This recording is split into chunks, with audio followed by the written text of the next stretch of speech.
Hello friends, my students, welcome to Easy Economics. This is my channel. Do subscribe it and also click the bell icon so that whenever I upload my new video, you may get the notification. Now this video is the third part of collection of data. Already in first part, we have discussed about difference between primary and secondary data. In second video, we have discussed about methods of collecting primary data. In that, we have learnt about 6 different methods. The last 2 were the mailed questionnaire and questionnaire filled by the enumerator. Now, in this video, we are going to discuss about how to construct a questionnaire. If you are going to use the last 2 methods of collecting the primary data, that is mailed questionnaire or questionnaire filled by the enumerator, then how you are going to construct the questionnaire? This is video all about we are going to learn here. Now, while constructing a questionnaire, there are 13 things you should keep in your mind. The first one is the cover letter. So, along with the questionnaire, to the informant, you are going to send a cover letter. In a cover letter, you are going to write down in brief that what is an objective of conducting this kind of survey. Right? Now, if you are mailing it, anyhow nowadays we use the email address and we directly do the email. Questionnaire is being emailed. But previously, what was the rule that if you are mailing your questionnaire, you have to mail a stamped and addressed envelope also, so that the informant is easy to fill the questionnaire. It becomes easy for him to fill the questionnaire and send it back to the investigator. So along with the cover letter, you are going in your cover letter, you are going to write about the objective of a survey. You are also going to send an stamped envelope, and many times it has been seen that investigators also provide a little gift or a small gift in a form of a coupon. Clear? So first of all, before framing a questionnaire, you have to write a cover letter. A cover letter will also instruct the informant that how he or she is going to fill the questions.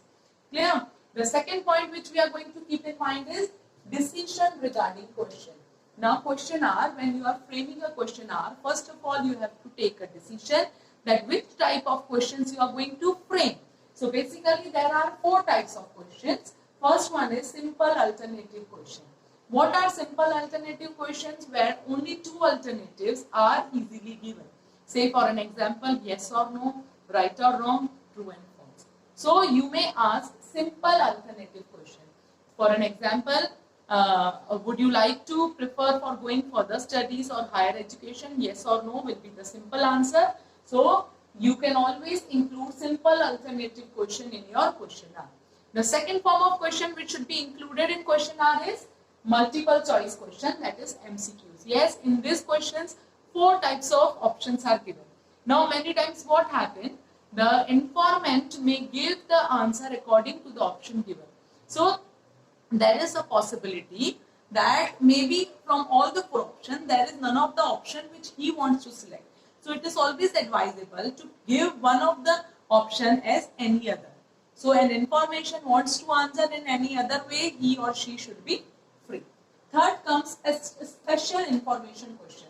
Now special information question, under this question we are going to ask the special information. Here we are going to just ask whether a person is married or not, whether a person is employed or not. Last comes open-end question. Now simple alternative question and MCQs are closed-end question. Closed-end questions always gives a specific answer and it becomes easy to evaluate it. But open-end question, there are many variations in the answers given by the informant. Anyhow, open-end question should also be the part of your questionnaire. Say for an example, how we are going to cope up with the unemployment situation in our country. This is something which is related to open-end question. There could be n number of variations in the answer given by the informant. So decision regarding questions. So these are the 4 different types of question which you can include while framing your questionnaire. And they are simple alternative question where there are only 2 alternatives, MCQs where there are 4 alternatives, then simple informative questions you are going to ask the specific information about the informant, and the open-end question, that means you are going to ask the opinion about certain issues from the informant. Clear? So first you have to keep in mind you are going to write a cover letter. Then you are going to decide that how many types of different questions you are going to include in your question. Now, third is number of questions. Number of questions should be kept as less as possible, but still the minimum number of questions should be 10. But it should be kept in mind that unnecessary and irrelevant questions should not be asked. And it has also been seen that if the number of questions are more, then informant may not be inclined to answer all the question. So it is always advisable that number of questions should be kept as less as possible. Fourth point which you are going to keep in mind is simple and short questions. Yes, the question you frame should be very simple and short and without any and they should be unambiguous question. Means there should be no confusion while an informant is trying to answer the question. Okay, so these were the 4 points. First you have to write the cover letter. You are going to take the decision regarding how many different types of questions you are going to ask. After that, you are going to construct that how many number of questions you are going to ask. Then you should always keep in mind while framing the question that question should be simple, clear, without any confusion and very short. Fifth comes avoid question using double negatives. Avoid questions using double negative means you should not start your question with wouldn't or don't. Say for an example, don't you think smoking should be prohibited? This is not a type of a question you should include in your questionnaire because you are already giving an answer that smoking should be prohibited. Hence, it is a prejudiced form of question. Instead of that, you may frame this question as, do you think smoking should be prohibited? So don't just give an answer by giving the negative remark in your questions. So always avoid questions using double negatives. Next comes no personal question. Yes, no such question should be asked which are sensitive in nature or where the feelings of an informant get hurt. So it should be kept in mind that no personal question should be the part of your questionnaire. Next come avoid leading questions. What are leading questions? Leading questions give a clue to the informant that what he or she should answer. So such type of question should also be avoided. No leading question should be the part of your questionnaire. Then comes question should be logically arranged. Yes, question should be logically arranged in a proper sequence. Say for an example, it is very illogical to ask that what is your monthly income before asking whether you are employed or unemployed. If you are asking what is your monthly income and after that you are asking whether you are employed or unemployed, there is no logic behind this type of question. So proper sequence is very important while framing a questionnaire. Next comes proper division and subdivision of questions. Yes, questions should be properly divided into heads and subheads. It becomes clear for the informant to attempt the question and answer it. Right. Next comes instruction to informant. Yes, a proper instruction should be given to the informant along with the question that how we expect him or her to answer it. Right. So proper information should be provided to the informant how they are going to answer it.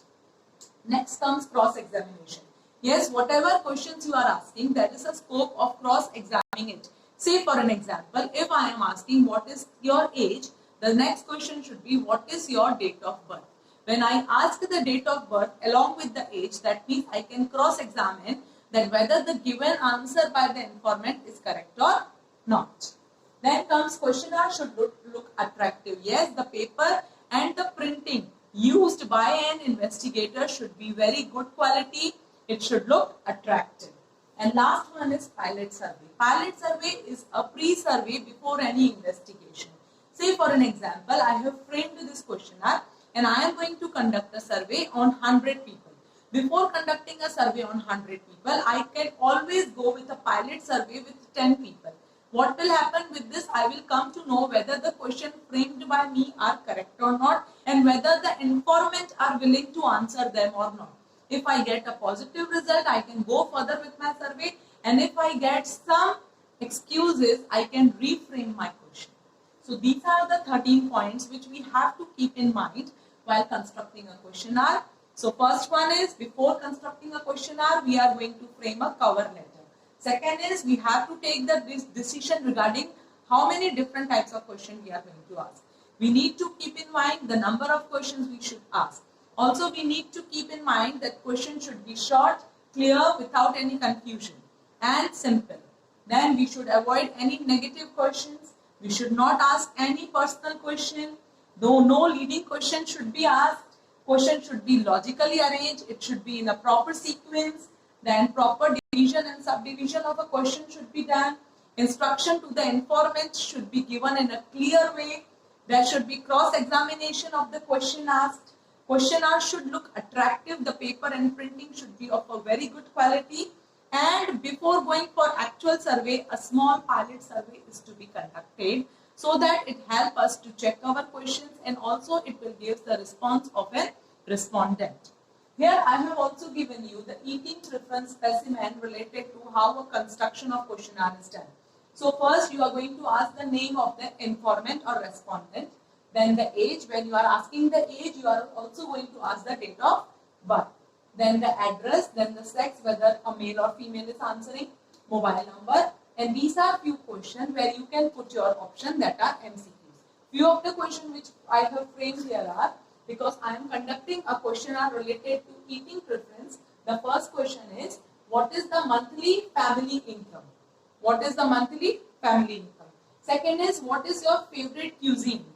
Then what is your favorite restaurant? You usually go out with your friends, your children, your family, or you just go alone, right? Any specific day you go, whether you go during a weekend, you do go only during the holidays, or you go for some special days, or you go on Sundays, right? You generally go out for breakfast, you go out for lunch, for dinner, you go for brunch, or you just go for snacks. Then how much do you spend out for eating? So here you have to frame different 4 options. So all these questions should come under the head of MCQs, right? And what are the factors you look for your eating out? The factors like you see the taste, you see the cleanliness, you see the price. So what are the things you see, or what are the factors that are very important for you that you go out for eating? So this is a specimen of a questionnaire. I hope that it is clear to you that how and what are the points before constructing a questionnaire. These are the 13 points. The most important is pilot survey, because the pilot survey is going to give you a pre-review of your questionnaire, right? Before going for a big amount of survey, you can always conduct a pilot survey and you can get a central idea of the questionnaire and the response given by the respondent. Thank you.